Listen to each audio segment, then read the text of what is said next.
বন্ধুরা, বাংলাদেশে 10 রাত 11 দিনের সফর আমি এখানে একটার পর একটা সাজিয়ে গুছিয়ে দিয়েছি। আপনারা একটু স্কিপ না করে যদি দেখেন সব কিছুই দেখতে পাবেন, তো একটু দেখবেন প্লিজ। কোথায় কিছু বোঝা যাচ্ছে না তো, কোথায় অফিসটা? চলো যাই ট্যুর অপারেটর, এদের অফিসটা আর আমরা খুঁজে পাচ্ছিলাম না কতক্ষণ পরে। হ্যালো ফ্রেন্ডস, আমার চ্যানেলে সকলকে স্বাগত। এই যে পুরনো বিল্ডিংটা দেখছেন, এটা হোচিমিন সরণিতে স্প্ল্যানেডের কাছে। তো এখানে চলো যাই বলে একটা ট্যুর অপারেটর গ্রুপের অফিস আছে, আমাদের ডেকেছিল কারণ আমরা বাংলাদেশ যাব ওদের সাথে। তো আমাদের পাসপোর্ট ভিসা এসব নিয়ে যাওয়ার জন্য ডেকেছিল সেদিন, আর আমরা খুঁজেই পাচ্ছি না ওদের অফিসটা কোথায়। আর বিল্ডিংটা এত পুরনো, আর বাইরে একজন লোক বললো হ্যাঁ এর ভেতরেই অফিসটা আছে, কিন্তু আমরা অনেকক্ষণ ধরে এদিক ওদিক করছি কিন্তু খুঁজে পাচ্ছি না আর কি অফিসটা। তো অনেকক্ষণ খোঁজার পরে তারপরে ওদের ফোন করলাম, তখন ওরা বললো যে এইভাবে আসুন। তো যাই হোক, অবশেষে বুঝতে পারলাম কোথা দিয়ে যেতে হবে। কোথায় যেতে হবে? ওপরে?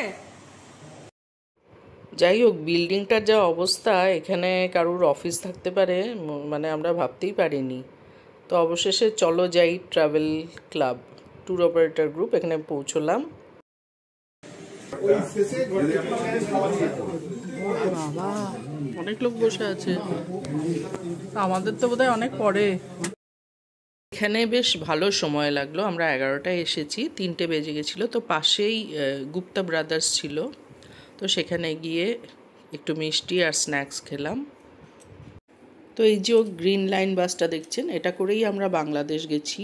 তো 13 ফেব্রুয়ারিতে সকালবেলা এটা হোচিমিন থেকে সরণি থেকে ছেড়েছে, কিন্তু এটা নিউ টাউনের ওপর দিয়ে যাবে বলে আমরা নিউ টাউনেই উঠেছি। আমাদের বাড়ি এখানে। তো 13 ফেব্রুয়ারি 2024, মানে এই বছর আমরা বাংলাদেশ রওনা দিলাম। আর সব মিলিয়ে 4 ঘন্টার মতন লাগলো। মাঝখানে একটা জায়গায় টি ব্রেক হয়েছিল। তো আমরা বনগাঁয় পৌঁছলাম প্রায় 12টা নাগাদ। আমরা নিউ টাউনে সকাল 8টায় উঠেছিলাম বাসে, আর 12টায় বনগাঁয় পৌঁছে গেলাম। মাঝখানে টি ব্রেক হয়েছিল প্রায় 15-20 মিনিটের। আর মানি এক্সচেঞ্জ করলাম এখানে, আমাদের ইন্ডিয়ান মানি দিয়ে বাংলাদেশের মানি নিলাম। এখানে মানি এক্সচেঞ্জ হলো। আমরা বর্ডার পেরিয়ে বাংলাদেশে চলে এসেছি, বাংলাদেশের সাইডে। তো চলো যাই থেকে আমাদের প্রত্যেককে একটা করে টুপি দিয়েছে, যাতে আমরা ওখানে যেখানে খুব ভিড় সেখানে টুপিটা পরলে আমাদের চিনতে পারে ওরা। আর একটা করে আমাদের সাইড ব্যাগ দিয়েছে। এদিকে বাংলাদেশের টিম জাপানি হাই রাইজ 10 সিটার গাড়ি আর ড্রাইভার নিয়ে আমাদের জন্য অপেক্ষা করছিল।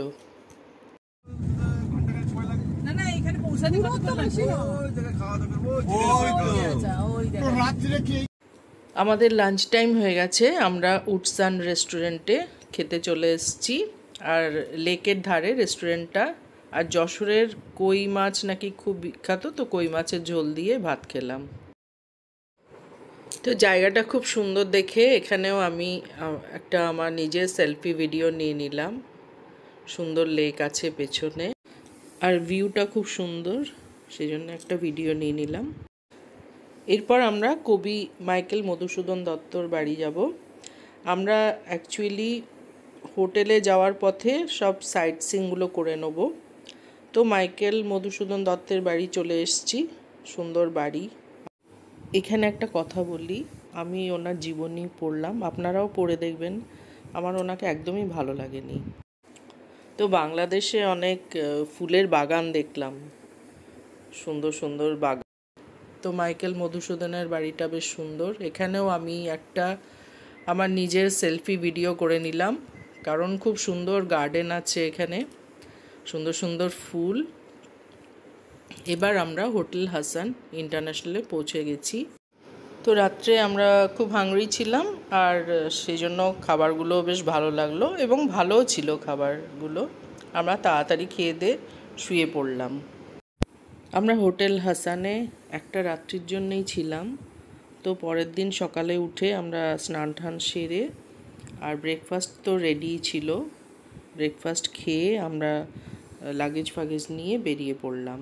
তো প্রথমেই আমরা গেলাম বিশ্বকবি রবীন্দ্রনাথ ঠাকুরের শ্বশুর বাড়ি, যেটা ফুলতলা, খুলনায় আর কি। তো এখানেও আমরা খুব সুন্দর গার্ডেন দেখতে পেলাম, আর রবীন্দ্রনাথ ঠাকুরের অনেক স্মৃতি, অনেক সন্তানদের সব ছবি, ওনার স্ত্রীর ছবি, স্ত্রী মৃণালিনী দেবী ছবি, সব কিছু দেখতে পেলাম। তো খুব ভালোই লাগলো। ফুলতলা, খুলনা। এরপর আমরা টুঙ্গিপাড়া, গোপালগঞ্জ জাতির পিতা শেখ মুজিবুর রহমানের সমাধিস্থানে পৌঁছে গেছি। সেখানে ওনার পুরো ফ্যামিলিকে হত্যা করা হয়েছিল, এমনকি ওনার একটা বাচ্চা ছেলে ছিল, তাকেও কেউ ছাড়েনি। তো এবার আমরা এগোলাম, আরও কিছু সাইট সিং করে আমরা বরিশালে হোটেলে এসে পৌঁছলাম। হোটেল রিচমার্ট আবাস। হোটেলের ঠিক উল্টো দিকে বরিশাল নদীবন্দর দেখতে গেলাম। বরিশাল, ঢাকা। তো সত্যি বলতে কি, এই বরিশালে এই জাহাজটা দেখে মানে খুব ভালো লাগলো। খুব সুন্দর সাজানো গোছানো, এত আলো ঝকমকি, তো খুবই ভালো লাগছিল। তো এই জাহাজটা বরিশাল থেকে ঢাকা যাবে। তো আমরা ভেতরে ঢুকে সব কিছু দেখে আসলাম। মাত্র আধ ঘন্টা টাইম ছিল, 9টায় ছাড়ার কথা, আমরা 8:30টায় গিয়ে পৌঁছেছিলাম। তো যাই হোক, আধ ঘন্টার মধ্যে আমরা মোটামুটি সব কিছু দেখে ঠেকে বেরিয়ে আসলাম। এরপর পরের দিন, এখানেও এক রাত্রি বরিশালে, পরের দিন আমরা ঢাকার দিকে রওনা দিলাম। হোটেল সেল নিবাসে এক রাত্রির জন্য ছিলাম।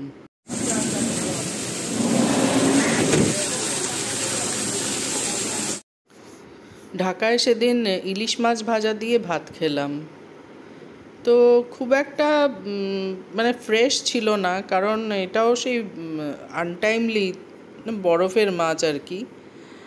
তো ফ্রেশ মাছ হলে বোধহয় খুব ভালো লাগবে, যেটা কি না বর্ষাকালে গেলে পাওয়া যাবে। তো এটা সেই ওদের ওই বরফেরই মাছ। বাংলাদেশের রাঙামাটির শহরে এসেছি বন্ধুরা। খুব সুন্দর শহরটা। আর এখানে কাপ্তাই লেক আছে, এখানে বোটিং করব বলে ওই জন্যই এসেছি বিশেষ করে। আর এই যে হোটেল প্রিন্স, এখানে আমরা একটা রাত্রির জন্য ছিলাম। তো আমরা খুব সকাল সকাল সবাই বেরিয়ে এসেছি কাপ্তাই লেকে বোটিং করব। তো 3টে না 4টে বোট আমাদের জন্য ঠিক করা হয়েছে। একটা বোটে বেশি লোক ধরছে আর কি, একটা বোটে বোধহয় ডাবল লোক ধরেছে, মানে বোটটা বড় ছিল। তো আমাদের সবার 3টে বোটেই হয়ে গেছে, 50 জন লোক। তো একটা বোট বড় ছিল বলে সবার হয়ে গেছে। আর এই কাপ্তাই লেকের ওপর সানরাইজ, দারুণ ভিউ, খুব ভালো লাগছে। তো রাঙামাটি জায়গাটা এই কাপ্তাই লেক দেখার জন্যই লোকে আসে, এখানে বোটিং করতেই আসে।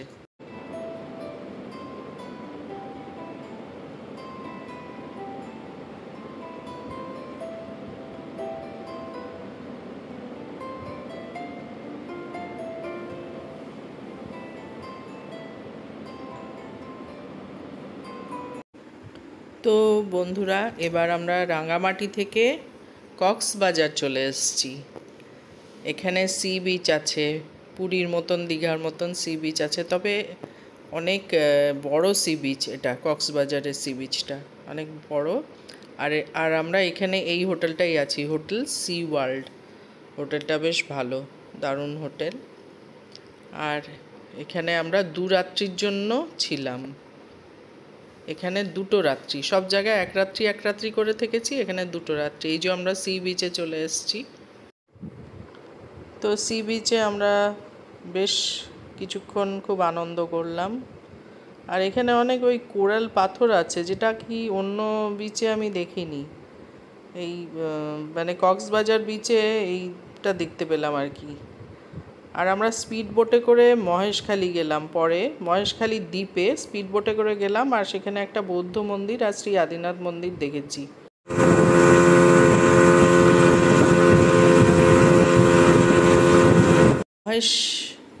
শিবখালী দ্বীপে আমরা দুটো মন্দির দেখলাম, একটা বৌদ্ধ মন্দির আর একটা শ্রী আদিনাথ বাবার মন্দির। তো সেগুলো আমি অন্য মানে ব্লগে দিয়েছি, ওটা আপনারা দেখে নেবেন। আর এটা আমরা হোটেল সৈকতে পৌঁছে গেছি, চিটাগংয়ে হোটেল সৈকত। এখানেও আমরা একটা রাত্রি ছিলাম চিটাগংয়ে। তো এই হোটেলটাও বেশ ভালো, বেশ সুন্দর, বড় হোটেল, বিশাল বড় হোটেল, বেশ সুন্দর ফুলের গাছ ঠাছ লাগিয়ে সুন্দর ডেকোরেশন। হোটেলটা খুব ভালো লেগেছে আমার, একটা রাত্রির জন্যই ছিলাম এখানে। তো চট্টগ্রামে আমরা পুলিশ মুক্তিযুদ্ধ জাদুঘর আর ইউরোপিয়ান ক্লাবটা দেখলাম।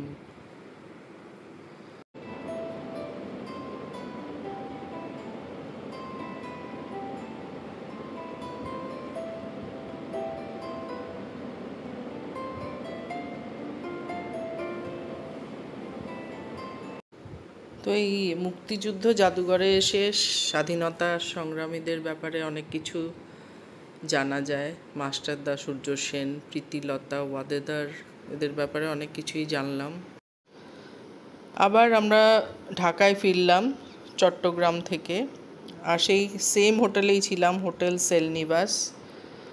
আর 21শে ফেব্রুয়ারিটা আমরা ঢাকায় ছিলাম, কারণ আমরা শহীদ মিনারে যে ভাষা দিবস পালন করা হয় সেটা দেখব বলে আমরা ঢাকায় সেদিন ছিলাম।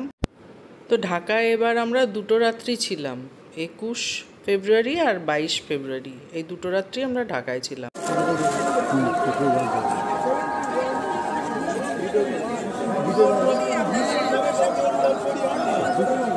ঢাকা বিশ্ববিদ্যালয়ের ঐতিহ্যবাহী হল রোকেয়া হলের কর্মকর্তা এবং কর্মচারী এবং সদস্য। তো অন দ্য ওয়ে ঢাকা বিশ্ববিদ্যালয় দেখলাম, আর তারপরে লাঞ্চ সেরে একটু বেলার দিকে বসুন্ধরা শপিং মলে গেলাম, বাংলাদেশের। মানে দারুণ লাগলো মলটা, এত ভালো লাগলো। 8th ফ্লোর অবধি আছে। তো আমরা অত উঁচুতে যাইনি, আমরা 4th ফ্লোর অবধি গেছি। আর সেটাই আমাদের মানে সেখান থেকেই নিচে দেখছিলাম, কি সুন্দর লাগছিল। আর শপিং মলটা দেখে এত ভালো লাগলো, মানে বাংলাদেশে এইসব দেখলেই বোঝা যায় বাংলাদেশ এখন কত উন্নত হয়ে গেছে, মানে সে আগের মতন আর নেই।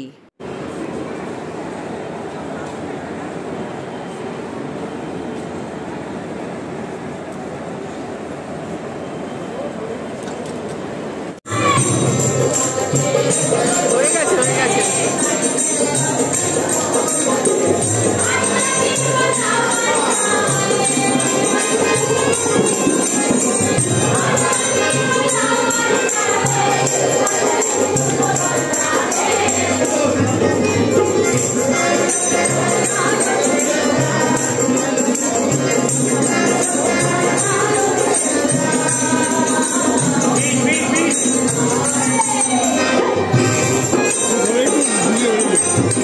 আরে না না,